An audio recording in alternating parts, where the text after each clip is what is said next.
viewing our short video, Learning from Home, Structures and Routines. The content of this video was created by literacy consultant Laura Gabrion. In March 2020, due to concerns over the highly contagious COVID-19, schools closed their doors to students and staff. Many of those buildings remain closed. Others have created hybrid learning environments, and still others have resumed face-to-face learning with safety precautions in place. Regardless of students' current instructional mode, some aspect of remote learning is most likely commonplace in his or her life. Therefore, this short video will provide families with some basic guidelines that can apply to any instructional mode. On the Wayne Risa Continuity of Learning website, users will find a page devoted to learning at home. This page is located at the address listed at the bottom of this slide, col.risa.net/families/learning-at-home. This page provides guidelines for parents, such as identifying a learning place within the home and limiting stress. In the following slides, these and other guidelines will be explored with student success, both academic and personal, at the forefront. When identifying a learning place in one's home, it is important to consider adequate lighting, comfortable seating, and a distraction-free space. In addition, parents can make the learning environment readily accessible for students by collecting and organizing supplies such as pencils, paper, electronic devices, markers, and a clock. Earbuds can be helpful for students in synchronous learning sessions, especially since most include a built-in microphone. Finally, it is important to include easy-to-reach snacks and water. Throughout the COVID-19 health crisis, families have relied on creative solutions for setting up learning spaces in their homes. Even using trifold posters can provide students with a distraction-free, individual area that can be personalized with stickers, schedules, and reminders. Despite learning from home, routines should be established because they create much-needed stability. Researchers Fisher, Fry, and Hattie recommend beginning with a morning routine and ending the day with a routine. A sample schedule could include getting up at the normal time, practicing daily hygiene, beginning school on time, building in time for asynchronous work, taking breaks and incorporating physical activity, including a lunch period, closing the day by packing up supplies and organizing the evening homework, and taking an extended break before beginning homework. Parents can use planners, whiteboards, or pictures to create displayable schedules for students to keep them on track throughout the day. As students slowly acclimate to the home learning schedules, parents can help them take control of their own learning by releasing some of the responsibility. Beyond developing critical and independent learning skills, students will also positively enhance the system of self-beliefs that contribute to greater success, including motivation, engagement, interest, and self-efficacy. According to the Centers for Disease Control and Prevention, regular physical activity can help children and adolescents improve cardiorespiratory fitness, build strong bones and muscles, control weight, reduce symptoms of anxiety and depression, and reduce the risk of developing negative health conditions.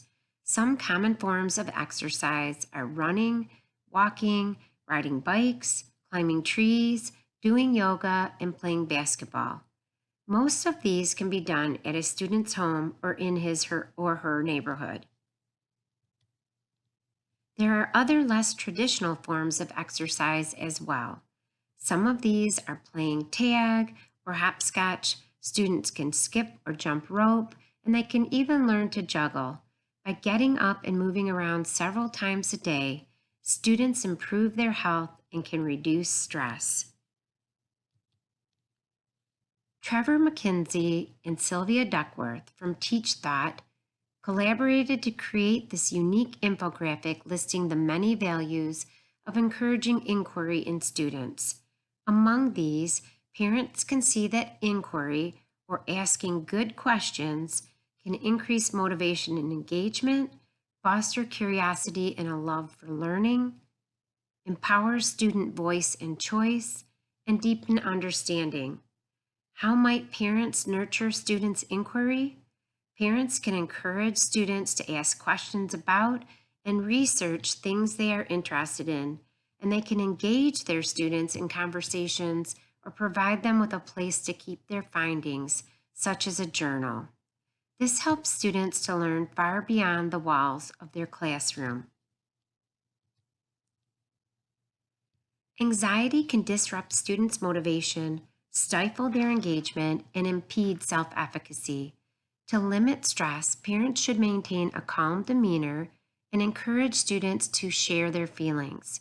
Parents can also help students troubleshoot issues by reaching out to teachers and other classmates, and they can promote reflective thinking in their students by asking simple questions such as, "What did you do well today?" and "What do you need to do better?" Finally, parents can enforce age-appropriate bedtimes and nourish personal interactions with classmates.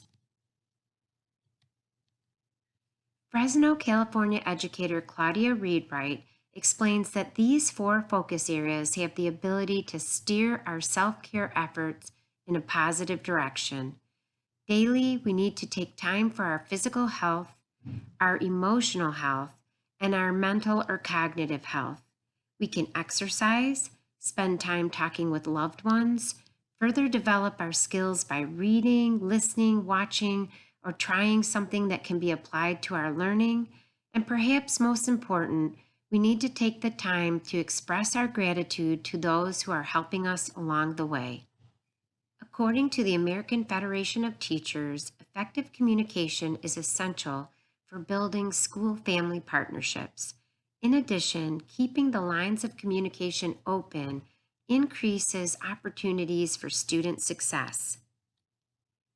Parents can look for communications from teachers in the form of weekly newsletters, announcements via learning management systems such as Google Classroom, email messages, videos, screencasts, and audio recordings, amongst others. However, parents should also be encouraged to reach out to teachers with questions or concerns about their child's learning or well-being. While schoolwork can sometimes become all-consuming, it is essential to celebrate the good work students are doing despite some of the obstacles associated with digital learning.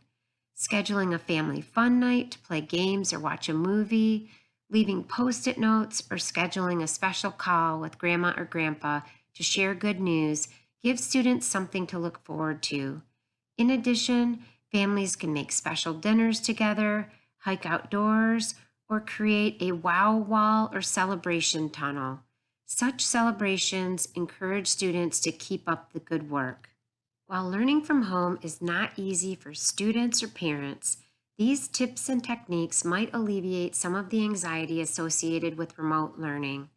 It is of utmost importance, though, that students and parents continue to practice self-care routines in order to balance the many stressors created by living, learning, and working from home. If you have any additional questions or concerns, please feel free to reach out to Laura Gabrion or any Wayne Risa consultant. We are here to serve you.